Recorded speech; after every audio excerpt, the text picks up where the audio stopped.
Ayan, sa gabi kumukuha ng basura din dito. So, ayan o. De-remote na sila. Hi guys, 11:15. Ako ay maglalakad pa uwi. So, papakita ko sa inyo kung gaano ka safe dito maglakad. So, andito tayo sa Plaza Castilla. So, marami pa ring sasakyan. Hanggang alauna ang metro.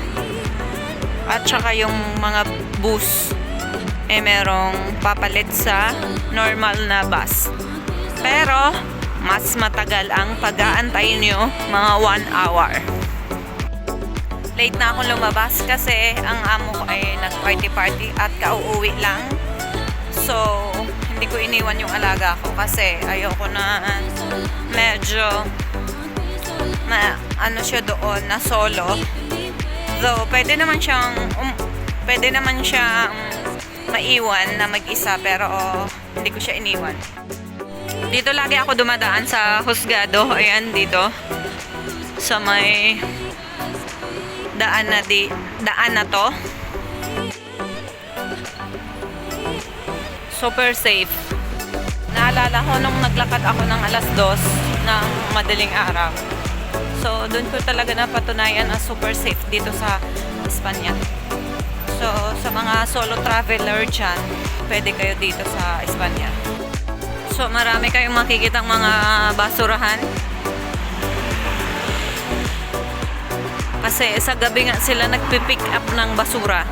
Patulad dyan sa Pilipinas, gabi rin. Ay self-service. Patulad sa mga ibang bansa na self-service. Katulad nito, bukas pa rin. So, maraming open pa din. Lalo siguro pag Friday. Ayan, kita nyo guys. May mga tumawid pero hindi, delikado dito. Ito ay open pa rin. Marami pa rin open talaga. Lalo pag Friday nga.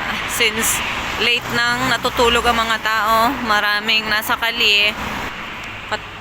Katulad nitong restaurant na to. So, open siya. Open pa si Kuya. Panalo. 11:30 na. Isa 24/7. Siyempre, itong McDo laging open yan. Ang Asian House, magsasara na. 12:00 ata sila nagsasara. Malapit na ako. O, diba? Ang bilis. Ang bilis lang ng lakad ko. First time ko naglakad ng ganito ka late. So, trinay ko lang siya. So, totoo nga siya. Marami pa rin bukas. Katulad nito, oh. Ay, Chinese ang may-ari. Bukas pa rin. Itong Chipa. Oh, ayan, oh, guys. Oh, diba? Sa labas, nagiinuman sila. So, hindi talaga dito, siya. Hindi siya.